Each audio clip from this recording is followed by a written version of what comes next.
Mi familia se negó a mover sus vacaciones a Cancún, aunque el funeral de mi hijo era esa misma semana. Gastamos 150,000 pesos. Lo que pasó es tu problema, no el nuestro, me dijeron. Así que corté todo contacto con mis papás y con mi hermana. Cuando regresaron, los estaba esperando una sorpresa. Pero voy desde el principio. Hoy tengo 38 años. Cuando empezó todo, hace casi un año, yo tenía 37. Estuve casada con Daniel 15 años. Tenía 39, trabajaba en un banco y amaba pescar más que nada, bueno, casi más que nada, porque por encima de cualquier cosa estábamos mi hijo Tomás y yo. Tomás tenía 12. Era listo. De esos niños que sacan buenas calificaciones sin que tengas que estarles rogando. Y jugaba fútbol en una liga infantil del Deportivo. Vivíamos en una casa bonita, sin lujos, pero era nuestra. Por años, Daniel también tuvo un departamento en la ciudad que heredó de su abuela. Estuvo vacío mucho tiempo, porque nosotros no lo necesitábamos. Cuando mi hermana Elena se casó con Jorge, hace 2 años, las cosas se les apretaron. Él trabajaba en una agencia de autos. Ella era recepcionista en una clínica dental. No ganaban mucho, y se la vivían cambiándose de cuarto, o con compañeros de cuarto. Entonces Daniel y yo les propusimos algo. Múdense al departamento, sin renta. Nomás cuídenlo y vayan juntando para su propio lugar. Yo lo dije convencida. Como se dicen esas cosas en familia. Elena es 3 años menor que yo. Siempre había batallado con las relaciones y Jorge parecía un buen tipo. Yo quería creer que, por fin, las cosas se le iban a acomodar. Mis papás, Roberto y Leticia, viven como a 20 minutos, por la zona norte también. Mi papá se jubiló del correo. Mi mamá trabajó años en una biblioteca y se retiró el año pasado. Ya están en sus 60s, y yo creía que nos llevábamos bien. Yo les hablaba cada pocos días. Si mi mamá necesitaba que la acompañaran al súper, ahí estaba yo. Si a mi papá le dolían las manos por la artritis y no podía arreglar algo en la casa, yo iba. Cuando se les complicaba el dinero, yo buscaba cómo ayudar. Yo de verdad pensaba que eso era una familia. Ese sábado de enero amaneció frío. De esos días en los que el sol engaña y el aire sigue cortando. Daniel se despertó temprano, emocionado por llevarse a Tomás a pescar a la laguna de Zumpango. Lo habían planeado toda la semana, porque decían que el clima iba a estar de lujo. Se fueron como a las 8 de la mañana. La camioneta de Daniel iba cargada con sus cosas, las cañas, la hielera con tortas que yo les había preparado, agua, fruta, y con el entusiasmo que traían, parecía que iban a conquistar el mundo. Me acuerdo que me quedé parada en la puerta, viéndolos alejarse, y pensé, sin exagerar, ¿qué suerte tengo? Yo me quedé haciendo cosas normales. Limpié, lavé ropa, fui al súper. Como a las 5 empecé a hacer de cenar, esperando que regresaran en cualquier momento. Daniel siempre decía que a más tardar a las 6 ya iban a estar de vuelta porque Tomás tenía tarea. Llegaron las 6 y nada. Las 7 y nada. Le marqué a Daniel y se fue directo al buzón. No era raro. Por la laguna y en algunos tramos se va la señal. A las 8 ya me estaba inquietando, pero me repetía que a lo mejor se les fue el tiempo o tuvieron un problema con la camioneta. El timbre sonó a las 8:47. Me acuerdo exacto porque vi el reloj, pensando que era un vecino o alguien con una entrega. Abrí la puerta y había 2 policías.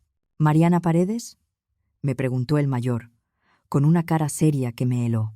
Hay una sensación que te cae encima cuando sabes, sin que nadie te lo diga, que algo horrible pasó. Yo la sentí en ese segundo. Sí, me salió casi sin voz. Soy el oficial Hernández. Él es el oficial Salas. ¿Podemos pasar? Los dejé entrar a la sala. Las piernas me temblaban, como si no me sostuvieran. El oficial Hernández se sentó frente a mí. El otro se quedó cerca de la entrada, como cuidando el espacio. Hernández respiró hondo. Señora Paredes, lamento decirle esto, pero su esposo y su hijo estuvieron involucrados en un accidente grave esta tarde. Las palabras me pegaron como si me hubieran empujado. ¿Están bien? ¿Dónde están?, pregunté, y hasta me dio coraje que mi voz saliera tan normal. Hernández bajó la mirada a su libreta. El accidente ocurrió aproximadamente a las 6:15 de la tarde, de regreso, en un cruce con semáforo por la zona de Tecámac.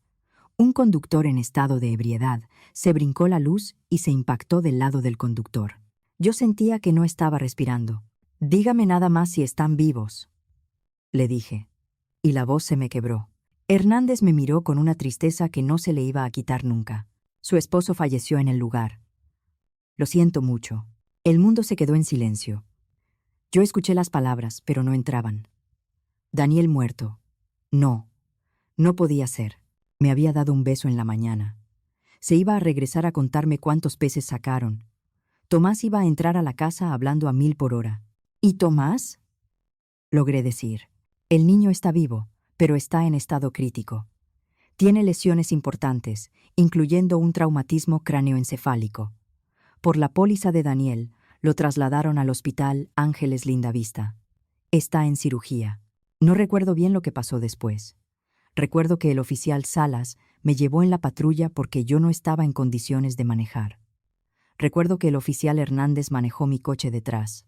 Recuerdo luces, pasillos, doctores con uniforme, palabras que yo no quería entender. Lesión cerebral traumática, coma inducido, pronóstico reservado. Cuando por fin me dejaron verlo, Tomás se veía chiquito, chiquito de verdad. Estaba en esa cama enorme, rodeado de máquinas, con tubos, con la cabeza vendada, la cara inflamada y marcada. La doctora Martínez me explicó con calma que le habían quitado presión al cerebro, pero que no podían saber si iba a despertar. Ni cuándo, ni cómo, me dijo. Fue honesta, sin ser fría. Eso se agradece y se odia al mismo tiempo. Esa noche, desde el hospital, le marqué a mis papás. Mi mamá contestó al tercer tono. «Mariana, ya es tardísimo. ¿Qué pasa?» «Tomás», dije. Y ya no pude decir más porque me solté llorando como si me hubiera quebrado por dentro. «Mi amor, ¿qué pasó? ¿Dónde estás?» «Daniel», logré sacar. «Hubo un accidente.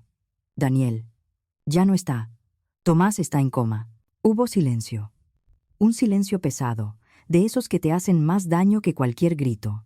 Luego mi mamá dijo, «No, no, Mariana. ¡Ay, no! Vamos para allá». Pero no llegaron para allá en ese momento. Llegaron hasta la mañana siguiente, con cara cansada y rara, como incómodos. Mi papá me abrazó torpe. Mi mamá me palmeó el hombro. Se quedaron 1 hora. Preguntaron lo básico. «¿Cómo pasó?» «¿Qué dijo la doctora?» «¿Qué va a pasar ahora?» Y luego dijeron que tenían que irse porque necesitaban hacer llamadas. «Te vamos a ayudar con los arreglos», me dijo mi mamá. «No te preocupes por nada». Yo me agarré de esas palabras como de un salvavidas. Al día siguiente, los llamé para hablar del funeral de Daniel. Yo estaba destruida, y aún así, había que tomar decisiones. Y ahí fue cuando noté algo. La voz de mi mamá ya no era la misma. Sonaba lejos, como si estuviera hablando de un trámite. «Mariana, es que no vamos a poder ayudarte con los arreglos». «¿Cómo que no?», pregunté, confundida. «Es que Elena y Jorge se mudan esta semana al departamento de Daniel y quedamos en ayudarlos a acomodarse». Yo me quedé en blanco. «¿Pero qué tiene que ver eso?» «Mamá, Daniel acaba de morir. Su funeral es más importante que andar acomodando cosas». «Claro que sí», dijo rápido, como queriendo cerrar el tema. «Pero ya lo prometimos, y tú sabes cómo se pone Elena cuando le cambian los planes. Vamos a ir al funeral, no te preocupes. Nada más. No vamos a poder ayudarte con la organización». Colgué y me sentí sola de una manera que no puedo explicar. Mi esposo había muerto. Mi hijo estaba entre la vida y la muerte. Y mi familia estaba preocupada por cajas, muebles y por no hacer enojar a mi hermana. Organicé el funeral de Daniel sola. La funeraria, las flores, la sala, la misa, el ataúd, el panteón, cada decisión la tomé yo, con la cabeza hecha pedazos, mientras ellos estaban ayudando a Elena y a Jorge a mudarse al departamento de la Colonia Juárez. El servicio fue sencillo. La gente llegó. Dijeron cosas bonitas de Daniel. Yo escuchaba y sentía que estaba viendo una película ajena. Lo enterramos y cuando terminó, mis papás, Elena y Jorge, llegaron casi al final. Se quedaron lo mínimo y se fueron rápido. Y ahí empezó a nacer algo feo en mí. No era odio todavía. Era como una realidad que se me iba acomodando en la cabeza, pero yo no quería verla. Después de la muerte de Daniel, legalmente todo quedó a mi nombre. La casa, el departamento, sus cuentas. Daniel había sido muy cuidadoso con el dinero y tenía un buen seguro de vida. Me dejó estable económicamente. Era lo único bueno en medio de todo eso. Yo trabajo en un despacho contable y decidí reducir el horario a medio tiempo. El dinero ya no era el problema. Lo único que me importaba era estar con Tomás. La doctora me dijo que a veces, aunque no respondan, pueden escuchar, así que todos los días le leía. Le leía lo que fuera, libros que le gustaban, historias de aventura, hasta la tarea que la escuela mandaba, porque sus maestros estaban siendo amables y me la seguían pasando por si despierta. Tu maestro dice que vas muy bien en matemáticas, le decía, con la mano de Tomás en la mía. Te está guardando todo para cuando regreses. Le hablaba de los partidos del fin de semana, de lo que pasaba en la escuela, de cosas chistosas que veía en la tele. Le hablaba de su papá. Le decía que Daniel estaría orgulloso de él, que estaba luchando con todo, pero Tomás no respondía. Respiraba. El corazón iba estable. Las máquinas marcaban números que yo aprendí a mirar como si fueran un idioma. Y aún así, nada. Ni un apretón de mano, ni una mirada, nada. Los doctores eran amables pero realistas. Las lesiones cerebrales así de severas pocas veces tienen un final feliz. Aún así, yo me aferré. Pasaron 6 meses. Mi vida se volvió una rutina. Trabajo en la mañana, hospital en la tarde, noches solas en la casa. Elena y Jorge ya estaban bien instalados en el departamento. A veces me marcaban para darme las gracias por dejarlos estar ahí, pero nunca preguntaban por Tomás. Nunca. Ni una sola vez un ¿cómo sigue? ¿O necesitas algo? Mis papás visitaron a Tomás exactamente 3 veces en 6 meses. 3. Y cada visita duraba como 20 minutos antes de que encontraran un pretexto. Los hospitales me ponen nerviosa, decía mi mamá. O tu papá ya se cansó, decía también. Y el tráfico, remataban, como si eso justificara todo. Un martes por la mañana, en julio, la doctora Martínez me llamó al trabajo. Yo estaba revisando unos reportes cuando sonó el celular. Señora Paredes, soy la doctora Martínez. Necesito que venga al hospital lo antes posible. Se me cayó el alma. Salí sin pensar. Manejé como pude.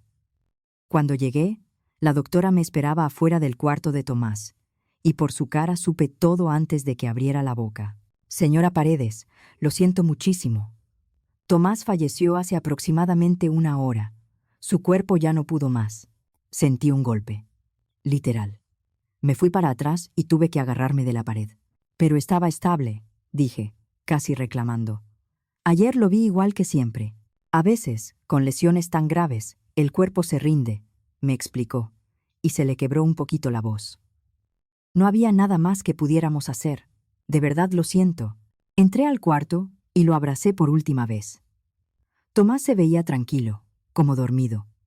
Yo esperaba que abriera los ojos y me dijera, ¿qué pasó? Como cuando se despertaba de una pesadilla. Pero no.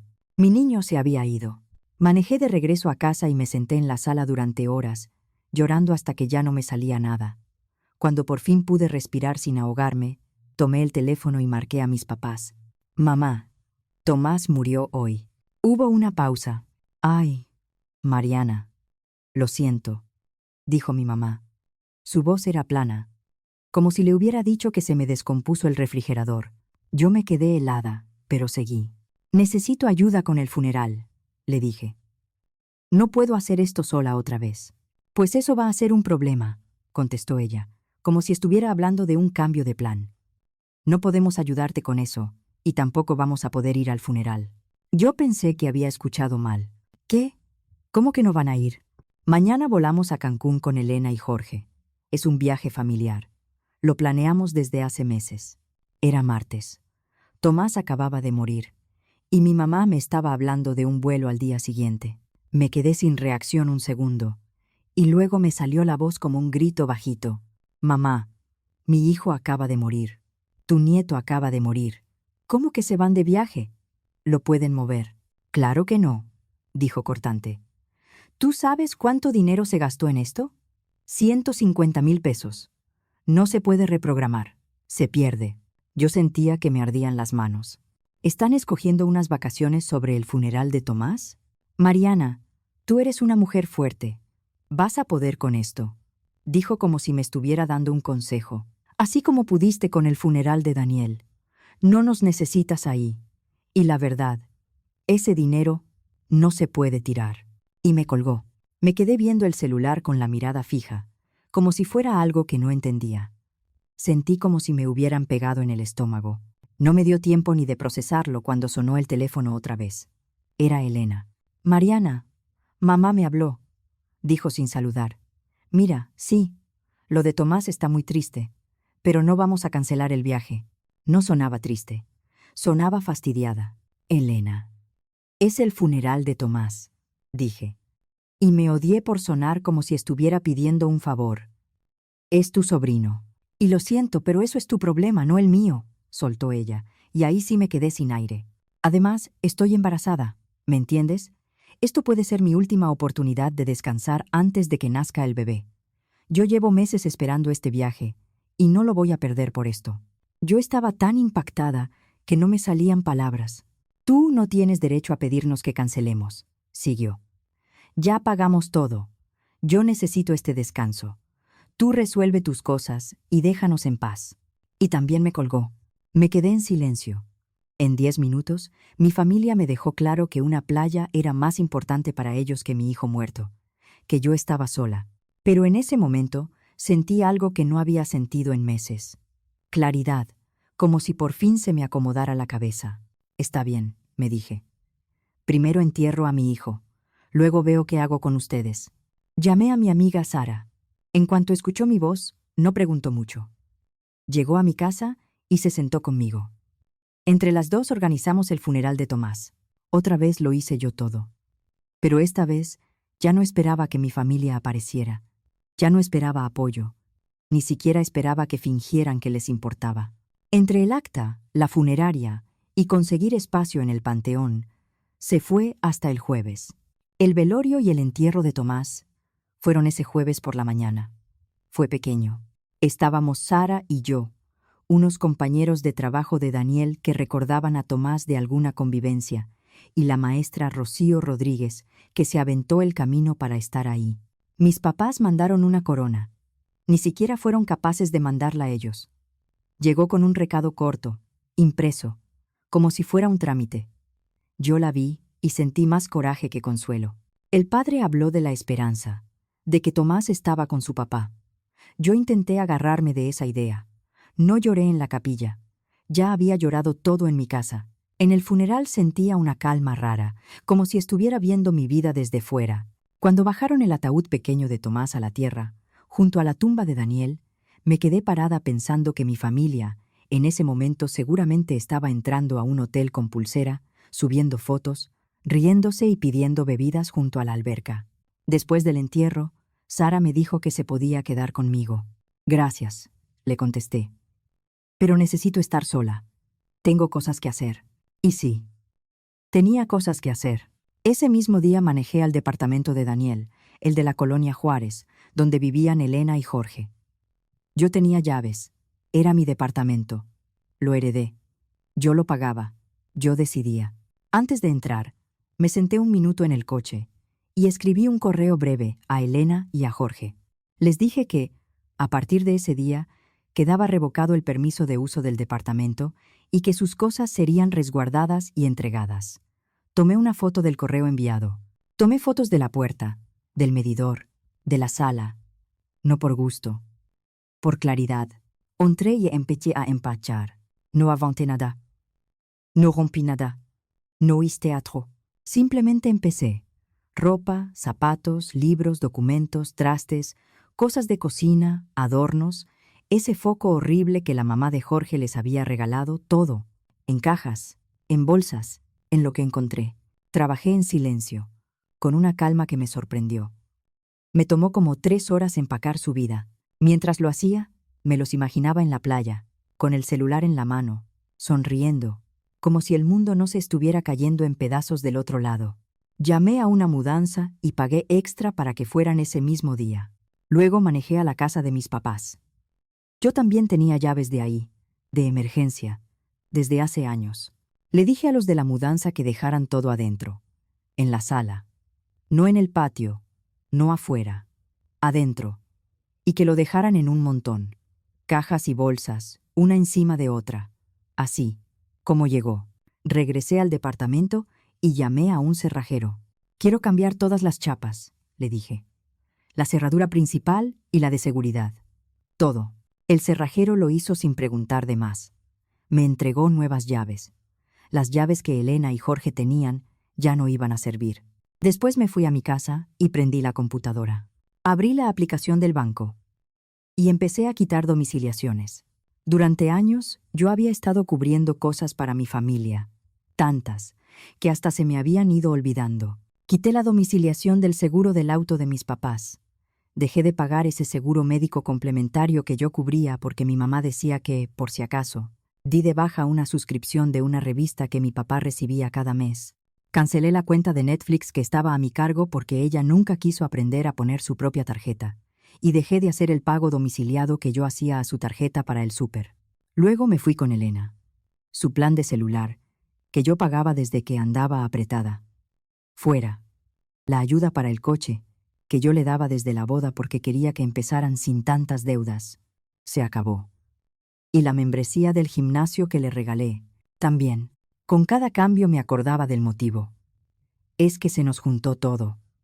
Es que este mes estuvo pesado. Es que tú ganas mejor. Es que a ti no te cuesta. Y de repente me di cuenta de algo. Yo les estaba dando como 50 y tantos mil pesos al mes. Cada mes. Casi 4 años. Mi teléfono vibró con notificaciones. Elena estaba subiendo fotos de Cancún a Instagram y a Facebook. Elena y Jorge en la playa, bronceados, felices. Mis papás en un restaurante junto al mar, sonriendo, levantando vasos en un brindis. Elena le puso a una foto. Agradecida de estar aquí con mi familia hermosa, la que siempre me apoya en todo. Me quedé viendo esa frase hasta que me ardieron los ojos. Tomé capturas de pantalla de todo, cada foto, cada frase, no por chisme, porque quería recordar ese momento exacto en el que entendí quiénes eran. Pasaron 3 días. Yo iba al trabajo, regresaba, cenaba sola y esperaba. Sabía que pronto iban a volver, y por primera vez en meses, sentía que yo tenía el control de algo. El domingo en la noche empezó a sonar mi teléfono. Primero mi papá, luego mi mamá, luego Elena, luego Jorge, luego otra vez mis papás. No contesté.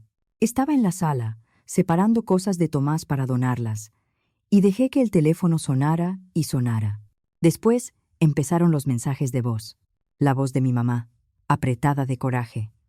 Mariana, ¿qué hiciste? ¿Por qué están todas las cosas de Elena aquí? Márcame ahora mismo. Elena casi gritando. ¿Qué te pasa? No podemos entrar al departamento y nuestras cosas están tiradas en casa de mis papás. Márcame o voy a denunciar. Jorge intentando sonar calmado. Mariana, debe haber un malentendido. Llámame para arreglarlo. Mi papá, confundido. Hija, aquí hay un desastre. Por favor, dinos qué está pasando. Borré los mensajes sin escucharlos completos. Luego bloqueé sus números. Pero no se rindieron. Marcaban de otros números, mandaban correos, mensajes por redes. Yo los bloqueaba también. Como a las 10 de la noche, escuché coches entrar al estacionamiento y pasos. Luego golpes fuertes en mi puerta. Mariana, abre. Gritaba Elena desde afuera. Abre ahora. Me asomé por la ventana. Ahí estaban los 4. Mi mamá, mi papá, Elena y Jorge. Se veían cansados, enojados y con cara de vuelo reciente. Primero fueron al departamento con las maletas, vieron que no abría, y de ahí se fueron con mis papás. En casa de mis papás se encontraron el montón en la sala, y entonces vinieron por mí. Respiré profundo. Esa conversación iba a pasar quisiera o no, y yo ya estaba lista. Abrí la puerta. Elena quiso entrar empujando, pero me puse firme en la entrada. Mi mamá pasó de todos modos, como si mi casa fuera suya, y los demás la siguieron. Se quedaron en mi sala. mirándome como si yo hubiera cometido un delito. «Tenemos que hablar», dijo mi mamá, y ni siquiera sonó como petición. Elena no aguantó. «¿Qué estabas pensando?», me soltó.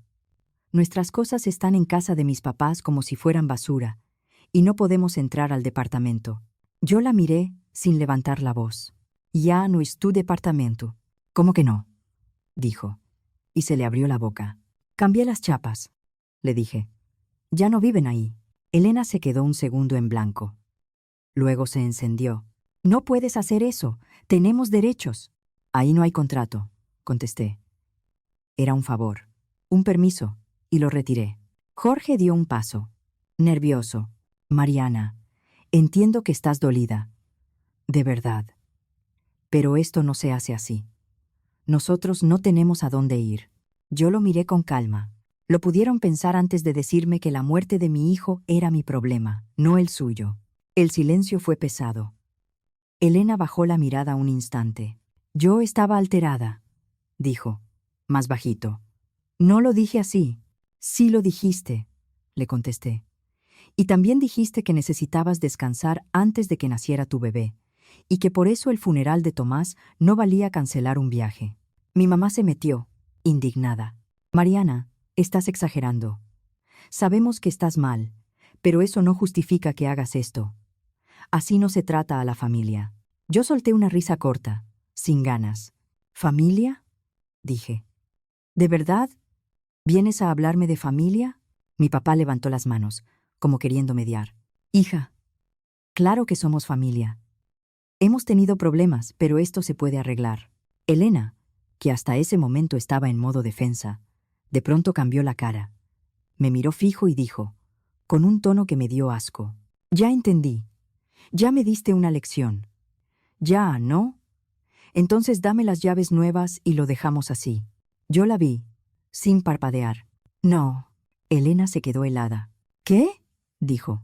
«No», repetí. «Mi decisión es final. Ya no vives ahí. Consíguete otro lugar». Elena se llevó las manos al vientre, como si eso fuera un escudo. «Estoy embarazada», gritó. «No tenemos a dónde ir. ¿Cómo vas a correr a una embarazada así nada más?». Yo sentí un cansancio frío. «¿Pensaste en eso cuando preferiste Cancún en lugar de despedirte de Tomás?». Elena me miró un segundo y luego su cara se torció de enojo. «Ya sé qué es esto», dijo con una voz dura. «Estás celosa porque yo voy a tener un bebé y tu hijo murió». La sala se quedó en silencio. Hasta Jorge se quedó con la boca abierta. Elena siguió, como si estuviera sacando veneno. «Perdiste la cabeza desde que murió Tomás. Y ahora la agarras contra mí porque yo estoy embarazada y puedo seguir con mi vida. No soportas que yo esté feliz mientras tú sigues llorando por un niño que, la verdad, ni era tan especial». Algo frío me cayó en el pecho. Ahí sí levanté la voz como nunca. «¡Fuera!», grité. «Sálganse de mi casa. Ahorita». Mi mamá trató de arreglarlo. «Mariana, Elena no está pensando bien. Tú tampoco. Estás de luto. Estás sensible. Y estás tomando decisiones que van a lastimar a la familia para siempre. Cuando se te baje». «Se me bajó hace rato», le dije. Caminé a la puerta y la abrí de par en par. «Estoy más tranquila de lo que he estado en meses. Y si de verdad creen que perdí la cabeza, entonces no deberían estar aquí. Váyanse». Mi mamá se quedó un segundo, y luego soltó lo que de verdad le importaba. «¿Y el dinero?», dijo, sin poder evitarlo. «No puedes dejarnos así. Nosotros contamos con esa ayuda». Ahí estaba la verdad. No vinieron a pedirme perdón. No vinieron a hablar de Tomás. Vinieron porque dejé de pagarles. «Se acabó», dije. «El seguro del auto, el seguro médico, sus pagos, su tarjeta, Netflix, todo. El plan de Elena, su coche, su gimnasio, todo». Mi mamá empezó a llorar. A llorar de verdad. No lloró así cuando le dije que Tomás murió. «Mariana, por favor, no podemos con eso. Estamos jubilados. No nos alcanza». Yo la miré con calma. Se endeudaron para irse de vacaciones. Lo pagaron con tarjeta y a meses. Y aún así, me dijeron que el funeral de mi hijo era mi problema. «Ahora resuélvanlo ustedes». Mi papá intentó hablar, pero no le salía nada. «Resuélvanlo», repetí, como me dijeron a mí. Es su problema. Se fueron. Elena seguía gritando afuera que era injusto, que iba a buscar un abogado, que yo me iba a arrepentir. Mi mamá lloraba. Mi papá caminaba mirando al suelo. Cerré la puerta. Puse seguro. Y sentí algo que no sentía desde antes del accidente. Ligereza. Como si me hubiera quitado un peso del cuerpo. Pasaron 2 semanas tranquilas. Intentaron comunicarse de 1000 formas. Mensajes desde números desconocidos, correos, cartas, visitas. Yo bloqueaba, borraba, ignoraba. No abría la puerta. No contestaba. Hasta que Elena cometió un error. Publicó en Facebook un texto larguísimo diciendo que yo era cruel y vengativa. Dijo que había sacado a mi hermana embarazada de su casa y que había dejado a mis papás sin apoyo solo porque se fueron de viaje. Se pintó como víctima. A mí me pintó como una persona fuera de sí. Sus amigos empezaron a comentar, indignados. Las embarazadas necesitan apoyo, decía uno. ¡Qué falta de corazón!, decía otro.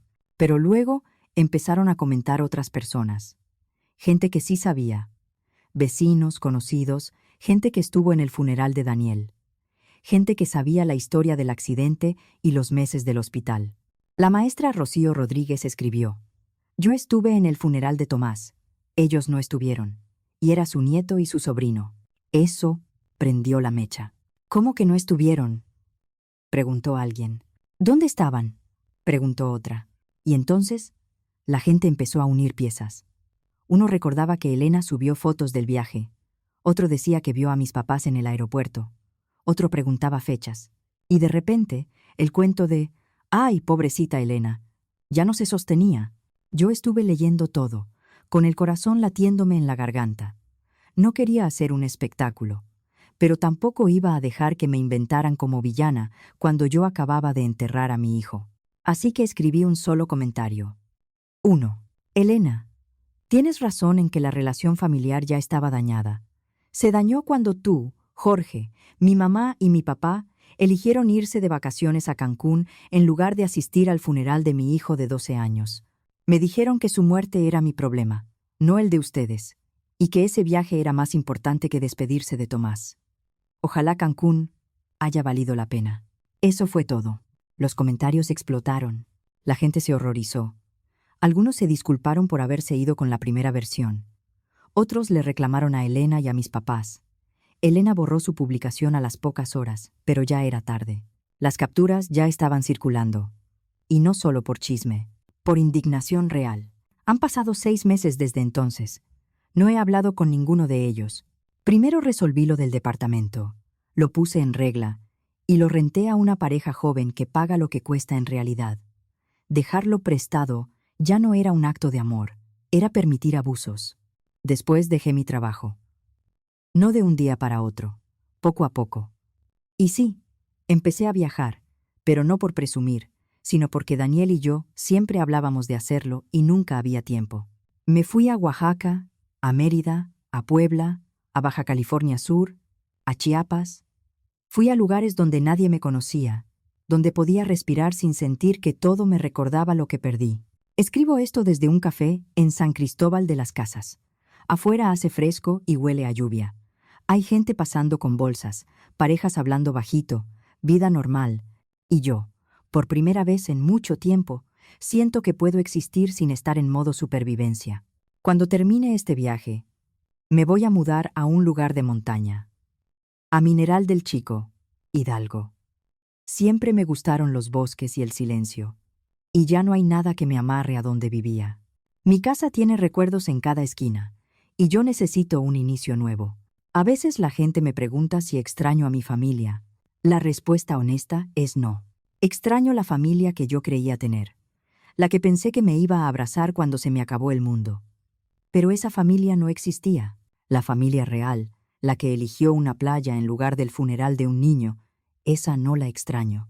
Y por primera vez en mi vida adulta, me siento libre. Libre de gente que se acostumbró a que yo resolviera todo. Libre de quienes confundieron apoyo con derecho. Libre de quienes valoraron el dinero y la comodidad por encima del amor y la lealtad.